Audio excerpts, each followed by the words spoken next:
La actividad pública es la actividad del sector público, del Estado. El Estado cumple una función en la economía y debe recibir ingresos para poder después gastarlos en la provisión de servicios públicos. Entonces, los ingresos públicos es la totalidad de los ingresos que recibe el Estado en un periodo de tiempo. La principal fuente de ingresos públicos son los impuestos que recibe el Estado. Los gastos públicos es el gasto que hace el Estado para brindar los bienes y servicios, gastos en salarios del sector público, pago de jubilaciones, pago de, por ejemplo, todo lo que tenga que ver con asignaciones por hijo, tarjetas alimentarias, becas, gastos de funcionamiento del Estado, compra de materiales para el funcionamiento de sus oficinas, de lo que son insumos, por ejemplo, administrativos, hospitalarios, educacionales. El resultado fiscal es la diferencia entre los ingresos que recibe el Estado y los gastos que hace.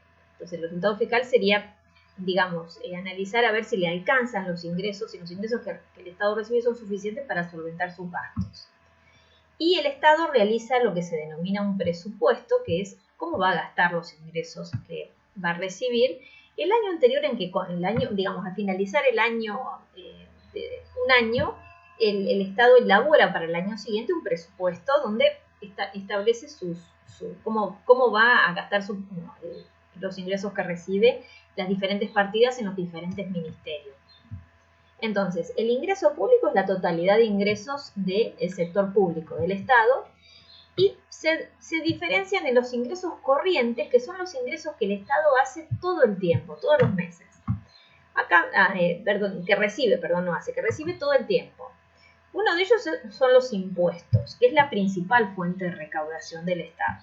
Después están los aportes que realizan, por ejemplo, los aportes patronales que se realizan, las contribuciones que se realizan también desde el punto de vista económico para, digamos, que tienen que ver con contribuciones de pago de servicios del Estado en general, rentas que recibe el Estado por el alquiler de, por ejemplo, edificios públicos.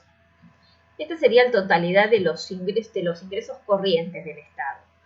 Después están los recursos de capital, que los recibe de vez en cuando, que acá tienen que ver básicamente con participaciones en empresas que hace el sector público, o sea, participa en el sector privado, es decir, es dueño de una parte de alguna empresa, entonces recibe un recurso de capital digamos, una vez que cierra el ejercicio contable. De las empresas privatizadas les pagan un canon anual.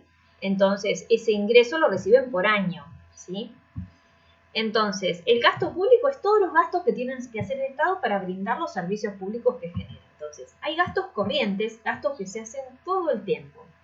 Y ahí tenemos gastos de consumo para satisfacer todos los bienes y servicios que el Estado consume para abrir sus oficinas, papelería, alimentos, movilidades, insumos administrativos, insumos hospitalarios, insumos educacionales, salarios que tiene que pagar el Estado del personal de la administración pública, de todo el sector público, ¿sí? En general. Prestaciones de la seguridad social que hace el Estado, el pago de jubilaciones, de pensiones, de asignaciones por hijo, por ejemplo. Transferencias que el Estado hace a los sectores, por ejemplo, todo lo que tenga que ver con pensiones no graciables, con becas que el Estado hace. Esos son gastos que hace todo el tiempo. También las transferencias que le hace a sectores, por ejemplo, empresarios. Y los gastos de capital, como bien digo, uno de los gastos principales es la inversión pública, es decir, cuando los estados construyen una autovía, están haciendo inversión pública. Cuando el Estado construye una escuela, un hospital, está haciendo inversión pública. Y después también otro gasto importante del Estado cuando tiene deudas es el pago de intereses y servicios de deuda, tanto nacionales como internacionales. O sea, moneda nacional y moneda extranjera.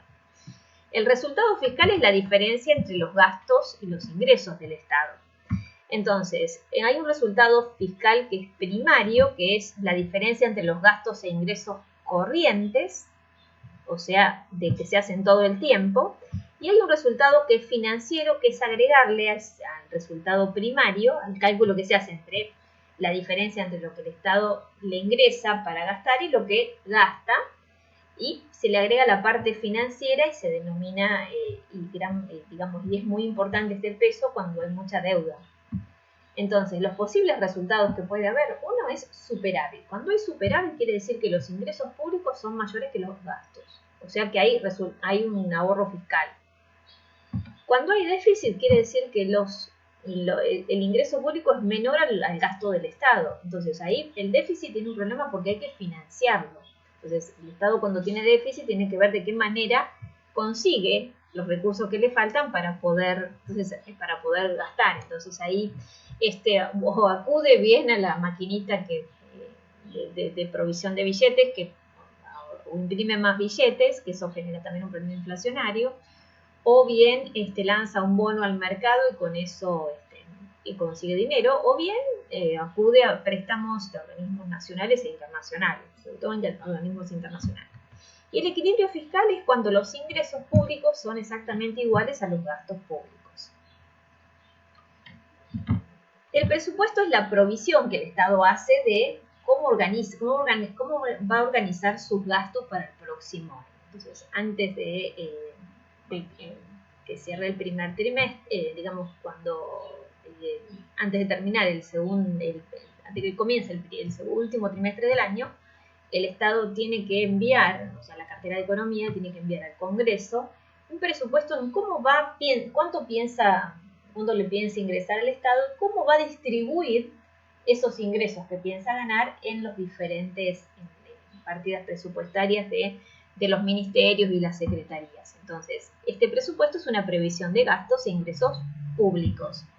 Ahí se van a proyectar en este presupuesto los ingresos previstos para el próximo año, cómo van a aumentar estos ingresos previstos y cómo se van a distribuir los gastos por partidas y ministerios. Es decir, que tiene que determinar cómo va a gastar, qué porcentaje le va a destinar a salud, qué porcentaje le va a destinar a educación, a seguridad y así, y a cada uno de los ministerios. El Congreso puede aprobárselo, puede determinar, modifique las partidas y después arreglarlo, o bien puede rechazárselo y el Estado tiene que funcionar con el presupuesto del año anterior. En este presupuesto también se analizan o se prevén si el país espera crecer, cuál sería el crecimiento. Acá es un poco como que se planifica cuánto, después cuando ocurre se compara a ver si se planificó bien. Y cómo se van a comportar las principales variables macroeconómicas, como crecimiento de los salarios, como la inflación, por ejemplo, la tasa de interés en general.